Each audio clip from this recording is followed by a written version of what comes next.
Hey there, welcome to part two.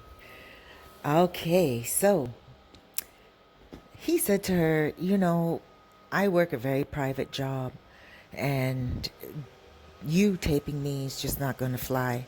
How am I going to trust you? How will I ever be able to believe that when you're sitting beside me with your cell phone, you're not secretly recording me on a WhatsApp message? And she said there's no way she can ever restore his trust with that, because she said it was the first time she's ever done it and she's never done it before. And he said, how do I know that? How do I know if you've done it before? How do I know if you won't do it again? And he asked her to leave. He gave her $500 and he said, here's 500 for you, your mom, and your daughter. And he said, and you know what? Here's another 1,000 for you, because she was talking about purchasing a piece of land in her grandmother's area all the way up in the mountainside in Santo Domingo. And he wanted to help her out. So he had that money set aside for her anyway. And he was going to surprise her with it when she left. So now what happened was he gave her that $1,500 and he told her she was going to have to leave. He said, you're going to leave today. I can't have you here. I just don't trust you. I'm sorry. And so she left. When she left, she went directly to Santo Domingo in the countryside where her grandmother lives. Now, she didn't go with the intentions to buy the land. Her heart was just heavy. She went with the intentions to rest and lay down and be with herself and center, because she didn't want to go directly to her mom's place where she lives with her daughter. She didn't want her mom to be worried or wonder what happened. She knew if she told her mother that she recorded him and admitted it to him, the mother would say, why would you do that? This is a man that takes good care of you when he's here, and what would make you want to record him? But she wasn't doing it to be deceitful. She was doing it really to make him happier. She just wanted to know what he was talking about when he got in that mood. So, and it was painful to her to find out really what it was all about. So, looking back on it, she said, Cerise, I wish I didn't let him listen to the recording. She said, but I just wasn't thinking. I just wasn't really thinking.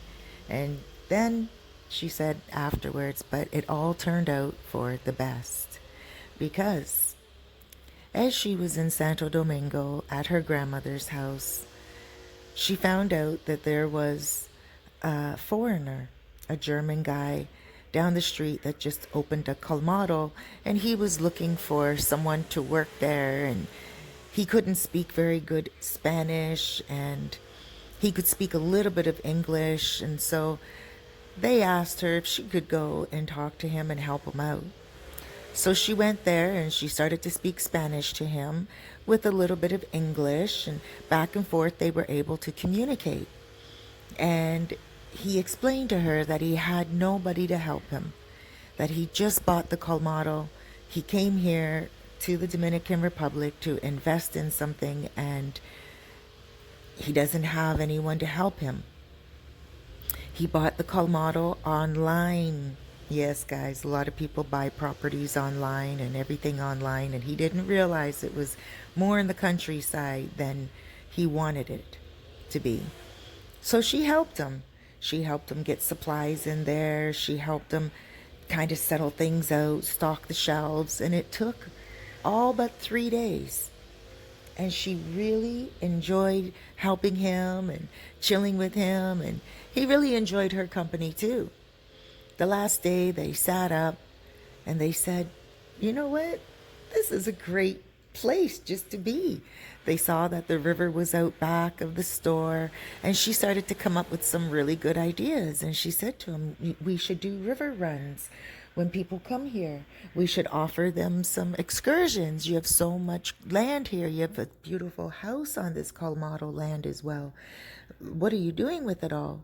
And he said, Nothing. He had no plans. Just thought he was buying a store that he could sell to some locals, and he thought because it said Santo Domingo, it would be close enough to some expats and foreigners, but it's not. So she said, then we bring the foreigners here. And she told him that she had $1,000 to invest with him, and he told her to keep her money. He said, you know what? You keep your money. You just tell me what ideas you have, and I will do the investing of the money, and you can do the investing of getting everyone together for the project. It sounds great to me. Anything to bring foreigners here would be awesome. He said, I love your time. I love sharing time with you. I could never get tired of you and everything you talk about and all your ideas. The 3 days that we spent together has been the most amazing days of my life. And she felt so thrilled to be wanted. She felt so thrilled to just for someone to say to her, thank you for spending your time with me. So different from where she just came from, where the guy was getting tired of spending so much time with her. Now, granted, the German fellow, he obviously just spent 3 days with her, and it wasn't 7 days over and over and over again. But she said to me, Cerise, this guy is just a more mature type of fellow. He's the type of guy that appreciates a woman's companionship, not just looking for one thing, not just looking for someone to serve him hand and foot. He's looking for a partner. She said, so you know what I did? I asked him if I could make one trip to Sosua. She explained to him everything that went on. And he was like, what? Wow, I'll drive you to Sosua. She wanted to go back and come back to Sosua just to give the money back to the American man. And that's what she did. She got here the day he was leaving.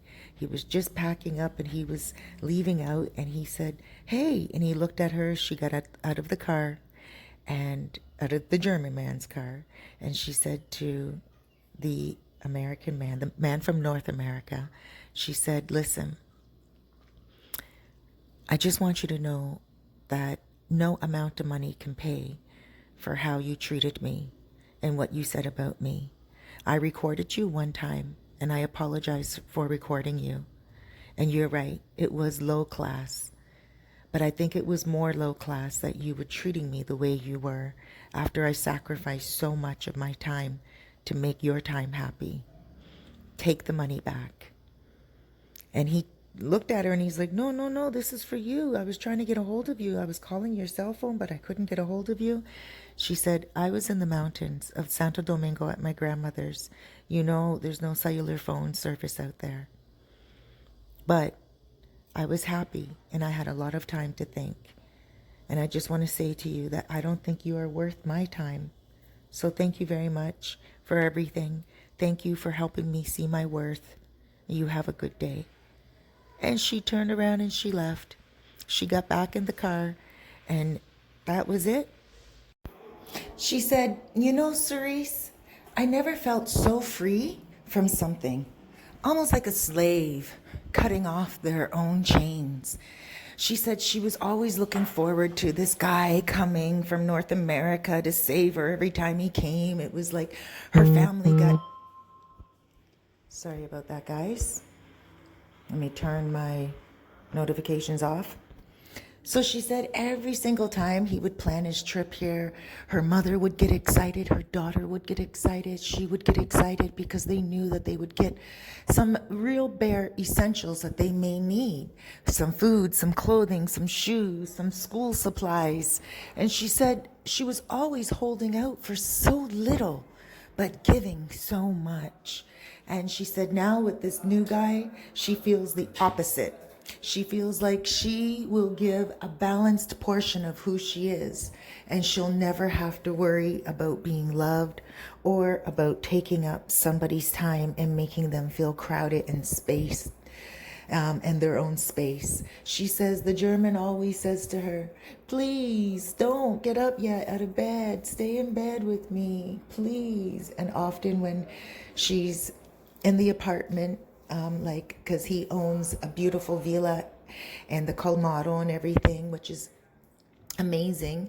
And sometimes she'll be in the apartment above the villa, just relaxing, meditating, taking in all the beautiful mountainous sights. And he'll start hollering for her and asking her where she is. Where are you? And she loves that about him.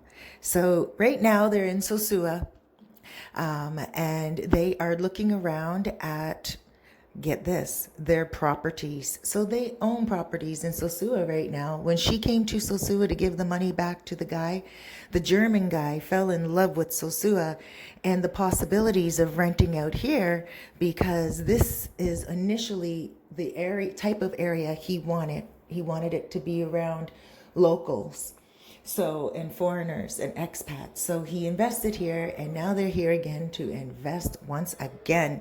So that's exciting new news. And hey, you never know when there's going to be something on the next corner. You're walking down the street, you're sad, you're lonely, things just can't get worse. And all of a sudden, they don't. They get better. You turn the corner and there's the sunshine and there's the blessing. So never give up hope, even in the midst of rejection. Always know that that rejection is so a better door can be opened for you. Alrighty, guys. Thank you so much for joining me. Thank you so much for subscribing. Oh, wait, before I go, her daughter, her mother, and her grandmother are all living in the villa in Santo Domingo as well. Isn't that positive? And she is so happy to have the 4 generations together. She said to me, Cerise, it feels so good to know that my daughter is not in the city going to school. My mom's not worried about her. We don't have to do much. My mom doesn't have to clean any longer because I pay my younger cousin to come over and clean the villas. Everyone is happy. Everyone's at peace. Her grandmother and her mother live in the villa, and the German man couldn't be happier. He has 4 beautiful women of generations, 4 generations of beautiful women right there in front of him. A stepdaughter he can raise, and he never had any children of his own. A new wife. Yes, they got married. So there we are. And then he has a mother-in-law and a grandmother-in-law. Everything got put together like a pretty little package, and it hasn't even been very long, but they're all very happy.